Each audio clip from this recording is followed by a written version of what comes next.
I'm just saying, if you don't have your best player, and Rodon's only pitched twice, then it's going to be tricky to be in the mix. But you're only 2 games out. Judge is going to be back hopefully next couple weeks if Rodon pitches. Cortez back in August. I don't think it's as doom and gloom maybe as some Yankees fans. I don't, and I've always said those Yankee pinstripes, they weigh a little bit more than the other uniforms. They're a little bit heavier, and that's the expectation. But you look at a team, they're 50-44. Right. Without their best player, with a ton of injuries, you look at Rodon banged up, you look at the outfield being banged up, Stanton has been hurt.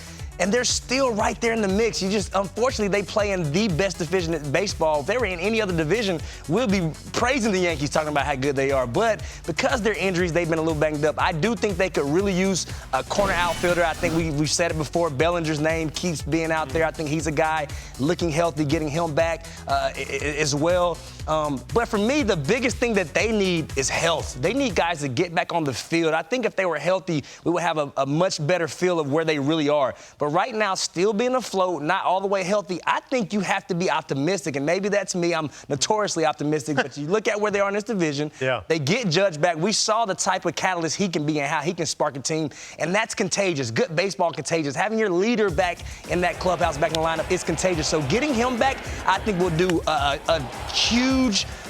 be a huge lift for the Yankees. I think health is the biggest thing for them, as well as going to get that corner outfielder.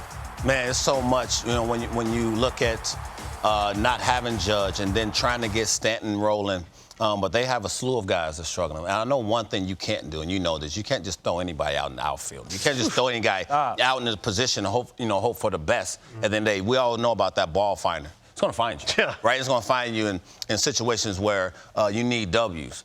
You can't lose series against bad teams. They know that. I mean, it is baseball, and Booney is absolutely right. You can lose to the worst teams in the game. In our sport, it happens. But you have to know sense of urgency without your star. You have to, finish games that you are leading late and so on and so forth. Their bullpen has been not a problem. So if you're talking about Belly, cool, then make the move. Like when you look at Texas, they needed a guy like Chapman. They made the move. They didn't wait till, the August 1st. Yeah. So I believe if there's anything you can do right now to change the whole landscape and give our boy Sean Casey a present, let's go, Casey. Go get him. Absolutely. Go get the guy. Go overwhelm the Cubs and take Belly. Bellinger and Grich, a couple guys right now. There it is. And they're definitely in the mix. So, I think that's kind of the ideal trade bait right now is, as you said, Bellinger or Grichuk, Kim. You plotted all these guys. That's what they do with the Yankees. They're going to make moves. Yeah, my only thing, even with a guy like Grichuk, injury history. It seems to be something in the water. I want to go get guys that I feel like are going to be on the field. To me right now, like Cliff said, Belly looks the healthiest. He looks the most ready. He looks like the guy that can really, really do something different for your lineup. And again, talk about a backstop, Salvi Perez as well. He could slide right in there as far as the catcher spot. I love Kyle Higashioka. But, he's a backup catcher. You need to go get this guy right here. You stick him in that lineup. You get Stanton back. You get Judge back. Now, all of a sudden, you're talking about some real big sticks in that lineup. And what this guy can do, OPS, you know what? If they don't want him, send him on down to South Florida, Cliff. Yeah, I agree with that, too. They need some help. And I got Paul Goldschmidt going down to Miami. I just like that, right? When you think about, what he brings to the table. I had not seen the Cardinals team play this bad in a long time. Yep. They're typically not sellers at the deadline because they're never in this situation. But when you have a guy that's raking like Paul Goldschmidt and the Marlins, in my opinion, is sitting there with that window open, right? You haven't had your best from your reigning Cy Young winner, Sandy Alcantara. Yo, look at the Marlins first basemen.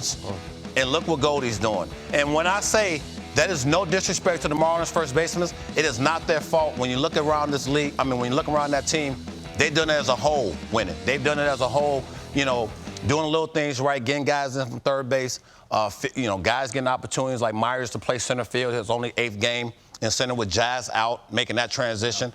Having a rise around has sort of helped these dudes figure out who they are, figure out their identity and not try to be Superman. So, Goldie down South Beach makes a lot of sense. Veteran leader, if you want to stay in this thing.